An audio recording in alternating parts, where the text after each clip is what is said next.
la inversión y el descubrimiento. Me mudé hace un año a una casa con un pequeño jardín privado, totalmente cercado, y para mí, era un santuario. Gasté miles de dólares y meses de fines de semana instalando una fuente, un camino de piedra y plantando un seto. Era mi refugio personal, un lugar al que solo invitados podían visitar. Mi vecino, intrigado por lo que hice, me visitó. Mi vecino se llama David, que vive en el apartamento del primer piso sin balcón, tiene un perro grande llamado Hércules.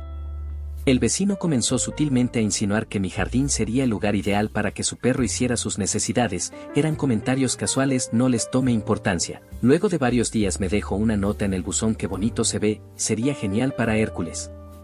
Luego, me dejaba notas pasivo-agresivas en el parabrisas de mi auto. Un jardín sin niños ni perros es un crimen. Yo pensé que David solo estaba bromeando y jugando hasta que un día llegué del trabajo y había excremento de perro frente a la cerradura de mi casa.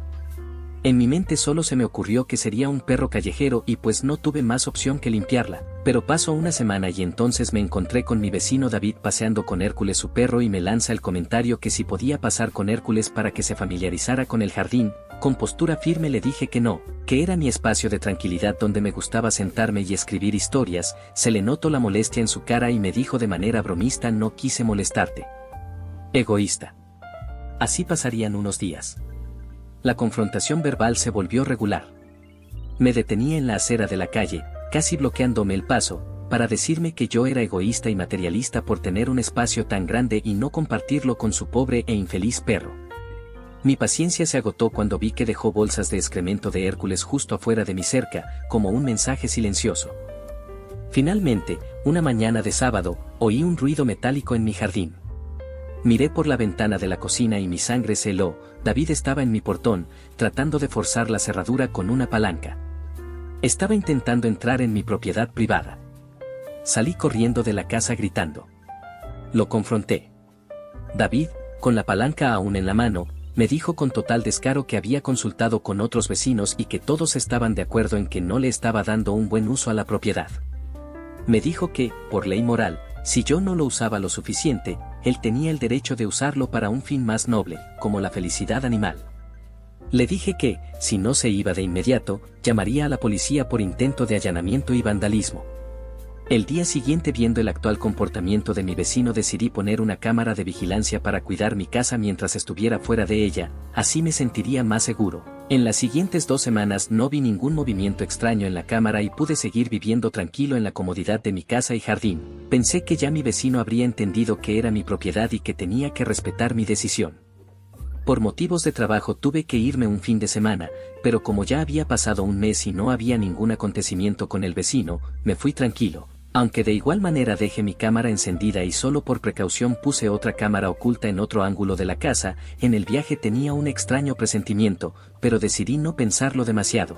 Total, tenía 2 cámaras que me harían darme cuenta de lo que pasaba en mi casa. El primer día fuera de mi casa no hubo ninguna novedad, pero al segundo día, por la noche, recibí una notificación de que la cámara principal fue desconectada. Entonces visualicé qué pasaba en la segunda. Era mi vecino, estaba en mi jardín, sentado y tan tranquilo junto a su perro. Yo al verlo estaba furioso y ya sabía que tenía que tomar cartas en el asunto, así que cuando terminé mi reunión de trabajo de fin de semana, volví a mi casa y efectivamente, estaba forzada la cerradura, así como también el jardín hecho un desastre. Revisé la cámara y estaba conectada, pero no tenía la memoria que contenía las grabaciones. Verifiqué la segunda cámara y ahí se veía claramente cómo el vecino estaba forzando la cerradura y cómo se montaba en una silla para desconectar la cámara que tenía principal, todo sin saber que había una segunda cámara oculta que grababa. Lo más descarado fue mi vecino, el cual se acercó y me dijo que había visto a alguien en mi jardín, pero que como yo no dejaba a nadie pasar no le dio importancia porque pensó que era alguien. Así como también me dijo: eso le pasa a la gente por egoísta. No mentiré, tenía mucha furia acumulada, pero no sería inteligente de mi parte confrontarlo así nada más, pues en los siguientes días me dispuse a hablar con un abogado, explicarle el caso y que me diera su opinión de qué podíamos hacer en esta situación. No supe nada del abogado por otros 3 días y mientras tanto mi vecino no paraba de acercarse a mí en las calles y querer dialogar conmigo, aunque solo lo ignoraba por dentro, quería confrontarlo.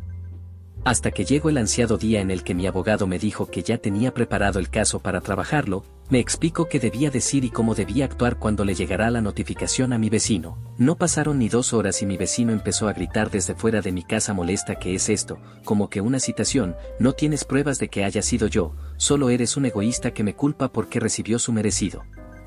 Actué tal cual como me dijo mi abogado. Salí, con el teléfono en mi bolsillo grabando la conversación, y le dije: así como lo ves, te he denunciado, por acoso, por allanamiento a la propiedad privada y por destrozo de mi propiedad. El vecino molesto empezó a gritar e insultarme de 1000 maneras, pero era parte del plan, ya que necesitábamos que se equivocara para dar el jaque mate. Pasaron unos minutos de él gritándome hasta que dijo aquello que lo sentenciaría: abre la puerta si eres tan hombrecito para molerte a golpes y así aprendas cuál es tu lugar. Yo solo sonreí, me di media vuelta y le dije: nos veremos en la corte. El día llegó mi vecino sin saber lo que le esperaba, pensando que no habría suficientes pruebas. Mi abogado manejó el caso con tranquilidad y enseñaría el acoso de lo que él me había dicho y hecho mucho antes del suceso. Acto seguido mostraría la grabación donde se ve cómo fuerza la cerradura, cómo desconecta la cámara y cómo se quedó en el jardín viendo cómo su perro hacía el desastre, y por último la grabación de sus insultos y amenazas hacia mi persona. La cara de mi vecino cambió y luego el abogado de mi vecino le aconsejaría que se declarase culpable, por lo que el juez le daría su sentencia por acoso y hostigamiento hacia el demandante, por allanamiento de morada y por amenaza simple hacia el demandante tendría que pagar los daños causados, pagar una multa y también una orden de alejamiento hacia mi persona. Vería cómo mi vecino entraría en llanto, pidiéndome que lo perdone y muchas otras cosas, pero yo solo me retiré junto a mi abogado y así me dirigí a mi casa. Pasaron los meses y ahora puedo decir que estoy tranquilo sentado en mi jardín viendo el cielo y pensando en que al fin podía descansar.